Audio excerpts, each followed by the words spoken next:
अनन्या जो सिर्फ 10 साल की थी पर बहुत ज्यादा जिज्ञासु थी। एक दिन वो अपनी दादी के पुराने धूल भरे अटारी में खेल रही थी। उसने देखा एक कोने में बड़ा सा नक्काशीदार आईना लगा हुआ है जिसकी लकड़ी पर अजीब अजीब तरह के चिन्ह बने हुए थे। अनन्या ने उस आईने का धूल साफ कर दिया। उस आईने में वैसे तो हमेशा चेहरा दिखता था, लेकिन आज अनन्या को उसमें चेहरा नहीं बल्कि एक घुमावदार इंद्रधनुषी सुरंग दिखाई दे रही थी। अनन्या बड़ी हैरान हो गई। उसने झिझकते हुए अपने हाथ को थोड़ा सा आगे बढ़ाया। जैसे ही उसने हाथ आगे बढ़ाया, उसका हाथ आईने के आर पार हो गया, जैसे वो कोई पानी छू रही हो। उसकी जिज्ञासा और ज्यादा बढ़ गई। उसने गहरी सांस ली और आईने के अंदर उसने अपना कदम रख दिया। फिर क्या था, वो गोल गोल घूमते हुए एक नरम नीले रंग की काई जैसी जमीन पर जा गिरी। वो जहाँ जाके गिरी वो बड़ा अजीब सा देश था। यहाँ का आसमान संतरी था। बादल रुई के गोलों की तरह नहीं बल्कि चौकोर थे और धीरे धीरे टिक टिक टिक टिक की आवाज कर रहे थे। तभी अनन्या ने देखा एक लंबा पतला आदमी घड़ी की पोशाक पहने हुए भागे जा रहा था और चिल्ला रहा था, देर हो गई, देर हो गई, कल के लिए आज ही देर हो गई। अनन्या ने पूछा, माफ कीजिए पर आप जा कहाँ रहे हैं? उस आदमी ने अपने जेब से एक पिघलती हुई घड़ी निकाली और बोला, कहाँ? मैं अभी अभी से भाग रहा हूँ ताकि बाद में को पकड़ सकूं, लेकिन बाद में हमेशा थोड़ी देर आगे निकल जाता है और वो भाग गया। अनन्या थोड़ी और आगे गई और एक जंगल में पहुँच गई। वहाँ पर पेड़ जमीन में नहीं हवा में उल्टे लगे हुए थे। उनकी जड़ें आसमान की तरफ थी और वहाँ उसे 2 दरवाजे मिले।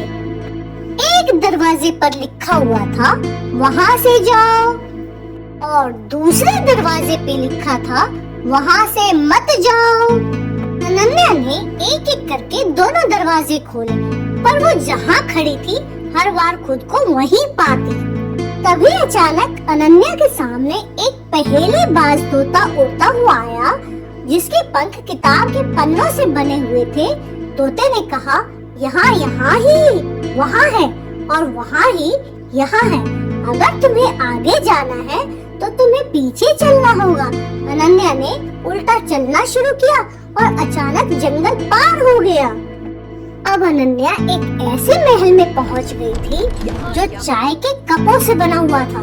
वहाँ की रानी बिना सर पैर के ही राज कर रही थी।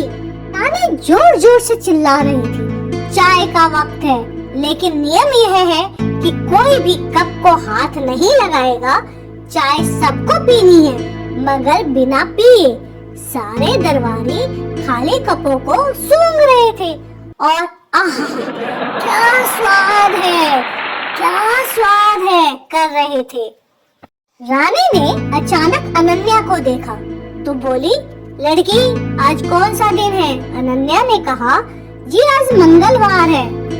रानी गुस्से में लाल हो गई, बोली, झूठ, हमारे राज में सारे दिन कल होती हैं, क्योंकि कल तो कभी आता ही नहीं है, ले जाओ इसे। अनन्या अचानक रानी की जोर की आवाज सुनकर के घबरा गई और बस उसे अब अपने घर जाना था। वो चिल्लाई, ये सब बकवास है, ये सच नहीं हो सकता।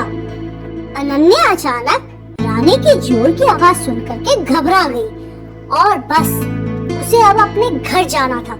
वो चिल्लाई, ये सब बकवास है, ये सच नहीं हो सकता।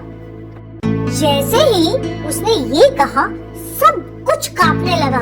रानी, चौकीदार, पहेलीबाज तोता सब पिघलने लगे। इंद्रधनुषी सुरंग उसे वापस खींचने लगी। अनन्या, अनन्या, उठ जाओ बेटा, अटारी में क्यों सो गई हो? अनन्या ने आंखें खोली। वो उसी पुराने आईने के सामने जमीन पर सो गई थी। उसकी दादी उसे जगा रही थी।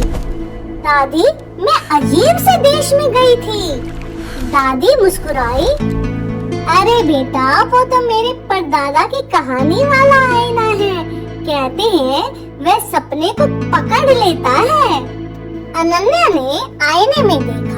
आईने में बस उसका एक चेहरा दिख रहा था, लेकिन जब वो मुस्कुराई तो उसे लगा कि आईने के अंदर बहुत गहरे में वही पहेली बाज वाला तोता एक पल के लिए अपनी किताबों वाली आंख झपका रहा है।